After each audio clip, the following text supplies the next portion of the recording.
नमस्कार, मैं आपका होस्ट एंड दोस्त अरविंद कुमार। आज की तारीख है 29 मई 2023 और मैं आपके लिए लेकर आया हूं आज की समसामयिक घटनाक्रम पर आधारित प्रश्न। अगर आप किसी भी प्रतियोगिता परीक्षा की तैयारी कर रहे हैं, जैसे बीपीएससी, बिहार दरोगा, बिहार 7वां चरण बहाली शिक्षक, सभी में जिसमें करंट अफेयर और जीके जीएस के करंट प्रश्न पूछे जाएंगे, तो यह वीडियो निश्चित ही आपके लिए लाभदायक होगा। वीडियो पसंद आए तो लाइक कीजिए, सब्सक्राइब कीजिए, दोस्तों के साथ शेयर कीजिए। चलिए शुरू करते हैं बिना समय गवाए आज का पहला प्रश्न। आज का पहला प्रश्न है, भारतीय मूल के किस बिहारी को ऑस्ट्रेलिया के पहले मेयर के रूप में चुना गया है? भारतीय मूल के बिहारी है समीर पांडे, जिन्हें ऑस्ट्रेलिया में क्या क्या है, भारतीय मूल के हैं समीर पांडे, जिन्हें क्या किया गया ऑस्ट्रेलिया में, उन्हें क्या किया गया है, मेयर के रूप में चुना गया है। बात है समीर पांडे की, थोड़ा हम लोग समीर पांडे को देख लेते हैं। ये रहे समीर पांडे, जो क्या है कि ऑस्ट्रेलिया के, ठीक है, ऑस्ट्रेलिया में एक पार्टी है, लेबर पार्टी के सदस्य है, ठीक है, लेबर पार्टी है, उसी का एक सदस्य है। वहीं में एक शहर का क्या है, अति बने हैं, वहीं एक शहर है परमहट्टा शहर का क्या बने हैं, वो मेयर बने हैं, ठीक है। चलिए बात है ऑस्ट्रेलिया के, तो ऑस्ट्रेलिया के प्रधानमंत्री है एंथनी अल्बनीज और उसकी राजधानी है कैनबरा, ठीक है। ऑस्ट्रेलिया क्या है, क्वाड का सदस्य है, याद रखिएगा। ऑस्ट्रेलिया के पूर्वी तट पर क्या है, परवाल भित्ति जो पहाड़ की तरह खड़ा, हिमालय की तरह खड़ा, इसे ग्रेट बैरियर रीफ कहते हैं। ऑस्ट्रेलिया में मुख्य रूप से बता दें कि ग्रिप्सन, सिप्सन जैसे मरुस्थल है, और मरे और डार्लिंग जैसे नदी हमेशा प्रश्न में पूछे जाते हैं, याद रखिएगा। चलिए देखते हैं अगला प्रश्न। अगला प्रश्न है, नए संसद भवन को भारत को किसने समर्पित किया है? नए संसद भवन को भारत को किसने समर्पित किया है? नए संसद भवन को प्रधानमंत्री नरेंद्र मोदी के द्वारा समर्पित किया गया है। यह बता दें कि यह सेंट्रल विस्टा प्रोजेक्ट की तरह बनाया गया है, जो क्या है, त्रिभुजाकार है और 4 मंजिला है, त्रिभुजाकार है और 4 मंजिला बना है। यह प्रोजेक्ट बता दें कि वो टाटा ट्रस्ट के द्वारा निर्मित किया गया है, टाटा ट्रस्ट के द्वारा निर्मित किया गया है। इसको बनाने में लगभग 970,000 करोड़ रुपया का खर्च आया है। बात है सेंट्रल विस्टा प्रोजेक्ट संसद भवन के, देख लेते हैं। यह है संसद भवन, 4 मंजिला है और त्रिभुजाकार बना हुआ है। इसमें बताया कि लोकसभा के लिए 884,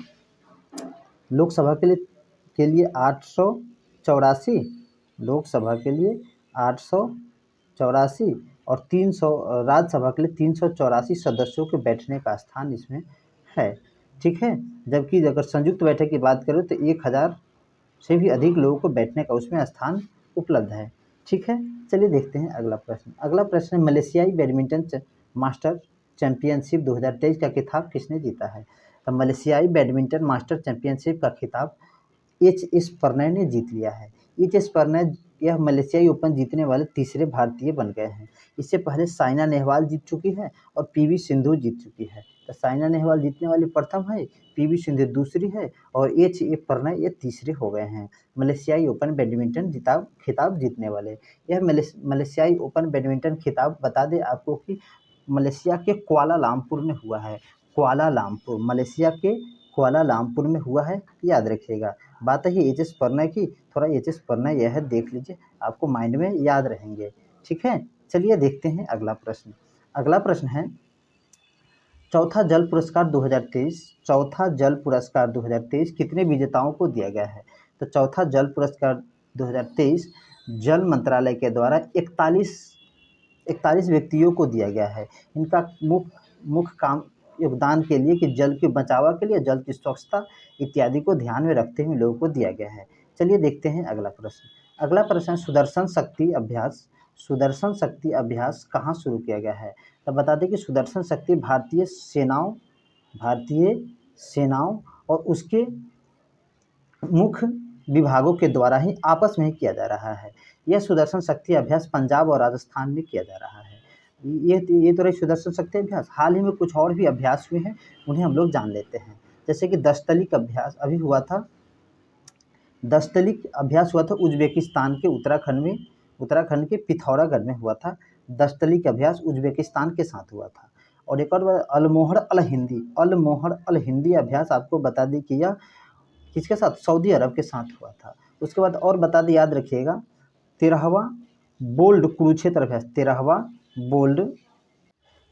बोल्ड कुरुक्षेत्र अभ्यास आपको बता दे कि आपको सिंगापुर के साथ हुआ था। 13वां बोल्ड कुरुक्षेत्र अभ्यास सिंगापुर के साथ, 10 तली के अभ्यास उज्बेकिस्तान के साथ, और अलमोहर अल हिंदी अभ्यास सऊदी अरब के साथ, कोबरा वॉरियर बहुपक्षीय अभ्यास है, एमपीएक्स भी बहुपक्षीय अभ्यास है, ला पेरोस भी बहुपक्षीय अभ्यास है, और सी ड्रैगन 2023 अमेरिकी नौसेना के बीच प्रशांत महासागर में हुआ था। जबकि एक्स कवच अभ्यास आपके भारतीय नौसेना और भारत के तीनों नौसेना और तटरक्षक बलों के बीच हुआ था। तो एक बार और देख लीजिए, एक्स कवच तीनों नौसेना के बीच, सी ड्रैगन अमेरिकी नौसेना के नेतृत्व में, ला पेरोस हिंद महासागर में बहुपक्षीय है, एमपीएक्स फ्रांसीसी नौसेना, कोबरा वॉरियर वाडिंगटन यानी कि जो यूके में पड़ता है, वह बहुपक्षीय अभ्यास है। 13वें बोल्ड कुरुक्षेत्र अभ्यास सिंगापुर में हुआ था। 10 तली का अभ्यास उज्बेकिस्तान के साथ हुआ था, जो पिथौरागढ़ उत्तराखंड में हुआ था, याद रखिएगा। अभी ठीक है, अलमोहर अल हिंदी अभ्यास सऊदी अरब के साथ हुआ था, याद रखिएगा। बात आई थी यूके की, तो आप लोग याद रखिए यूके में मुख्य रूप से 4 देश का समूह है यूके। उसमें आता है वेल्स, स्कॉटलैंड, उत्तरी आयरलैंड और इंग्लैंड आते हैं, याद रखिएगा। उसमें आयरलैंड नहीं आते हैं, बल्कि सिर्फ ओनली उत्तरी आयरलैंड आते हैं, ठीक है।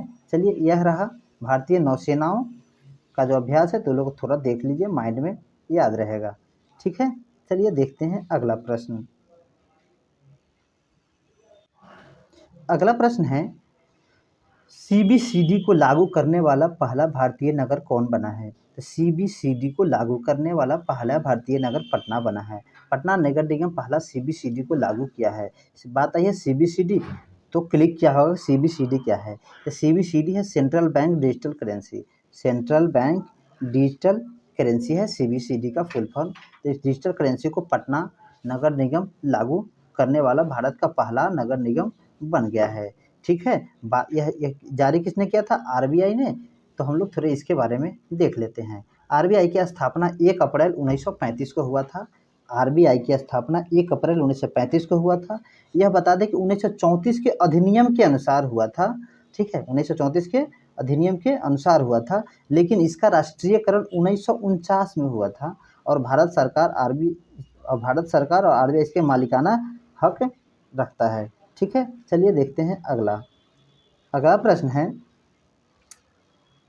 विश्व का सबसे बड़ा गीत कौन बन गया है? तब बता दें कि रामचरितमानस विश्व का सबसे बड़ा गीत बन गया है। विश्व का सबसे बड़ा गीत क्यों बन गया है रामचरितमानस? कि वाराणसी के एक